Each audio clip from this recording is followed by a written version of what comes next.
పిఠాపురం కూటమిలో మరోసారి పరిస్థితి అదుపు తప్పింది. ఈసారి ఏకంగా టీడీపీ ఇన్ఛార్జ్ గా ఉన్న వర్మను జనసేన పార్టీ నాయకులు చుట్టుముట్టి కొట్టబోయారు. కొద్దిగలో వర్మ తప్పించుకున్నారు.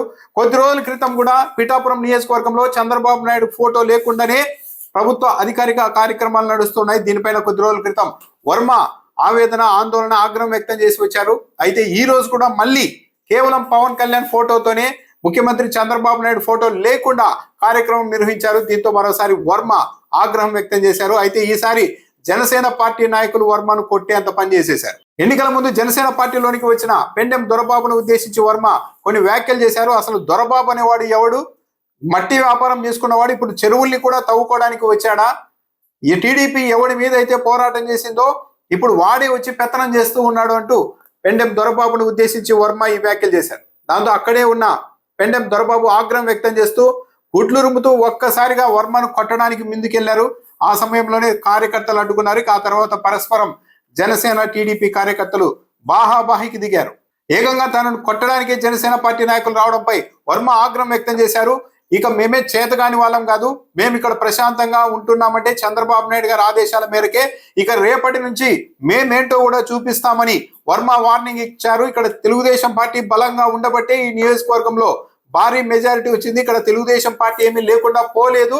రేపటి నుంచి మేమేంటో కూడా చూపిస్తామని వర్మ వార్నింగ్ ఇచ్చారు. అయితే వర్మ గత ఎన్నికల్లో డిప్యూటీ సీఎం పవన్ కళ్యాణ్ గెలుపు కోసం పిఠాపురం నియోజకవర్గంలో చాలా కష్టపడ్డారు. ఆ సమయంలో స్వయంగా వర్మకు సన్మానం చేసిన పవన్ కళ్యాణ్ ఆయన మంచి హోదాలో ఉండేలాగా చూస్తామంటూ కూడా హామీ ఇచ్చారు.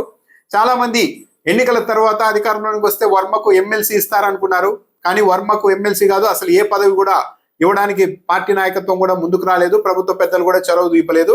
దీనికి అంతటికీ కారణం పవన్ కళ్యాణ్ అన్న అనుమానం వర్మ అనుచరుల్లో కూడా ఉంది. ఎమ్మెల్సీగా వర్మను చేస్తే ఆ హోదాలో పిఠాపురం నియోజకవర్గంలో తెలుగుదేశం పార్టీ తరఫున హవా చెలాయిస్తారు. పవన్ కళ్యాణ్ నిత్యం ఇక్కడ అందుబాటులో ఉండరు కాబట్టి ఎమ్మెల్సీగా ఉన్న వర్మ చేతుల్లోనికి మళ్ళీ నియోజకవర్గం అంతా పోతుంది, ఆయనదే ఆధిపత్యం అవుతుందన్న ఉద్దేశంతోనే ఎమ్మెల్సీ పదవి కూడా వర్మకు రాకుండా పవన్ కళ్యాణ్ అడ్డుకున్నారు అన్న బాధ, ఆవేదన, ఆగ్రహం వర్మతో పాటు వర్మ అనుచరుల్లో కూడా ఉంది.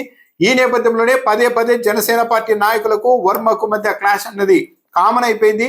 అయితే మరీ ముఖ్యంగా పిఠాపురం నియోజకవర్గంలో ప్రభుత్వం తరఫున నిర్వహించే అధికారిక కార్యక్రమాల్లో కూడా ముఖ్యమంత్రి అయినా తమ నాయకుడైన చంద్రబాబు నాయుడు ఫోటోకి కూడా గతి లేకుండా పోవడాన్ని మాత్రం తెలుగుదేశం పార్టీ వాళ్ళు జీర్ణించుకోలేకపోతున్నారు. అంటే పిఠాపురం నియోజకవర్గాన్ని పూర్తిగా జనసేన పార్టీ వాళ్ళకు, పవన్ కళ్యాణ్ కు శాశ్వతంగా రాసిచ్చామనుకుంటున్నారా?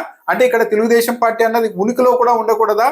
ముఖ్యమంత్రి ఫోటోను కూడా పెట్టకుండా కార్యక్రమాలు చేస్తూ ఉన్నారంటే ఇక్కడ పాలన, పరిపాలన ఇదంతా ఎవరి చేతుల్లో ఉంది? ఇది ఏమైనా జనసేన పార్టీ వాళ్ళకు ప్రత్యేక రాజ్యమా? ఇక్కడ ఏమైనా ప్రత్యేక రాజ్యాంగం అమలవుతోందా? ప్రోటోకాల్ ప్రకారం ముఖ్యమంత్రి ఫోటో ఎందుకు పెట్టలేదు అని తెలుగుదేశం పార్టీ వాళ్ళు ఆవేదన చెందుతున్నారు. అయితే లోకల్లో నాయకులు వర్మ వీళ్ళంతా ఆవేదన చెందడమే కానీ పదే పదే సీఎం ఫోటో లేకుండా కార్యక్రమాలు నిర్వహిస్తున్నా సరే దీనిపైన తెలుగుదేశం పార్టీ అధినాయకత్వం నుంచి కానీ ప్రభుత్వ పెద్దల నుంచి కానీ ఎలాంటి స్పందన లేదు. అంటే ఇండైరెక్ట్ గా పిఠాపురం నియోజకవర్గం వరకు తెలుగుదేశం పార్టీని షట్ డౌన్ చేసేశారా అనధికారికంగా అన్న అభిప్రాయానికి కూడా తావిస్తోంది.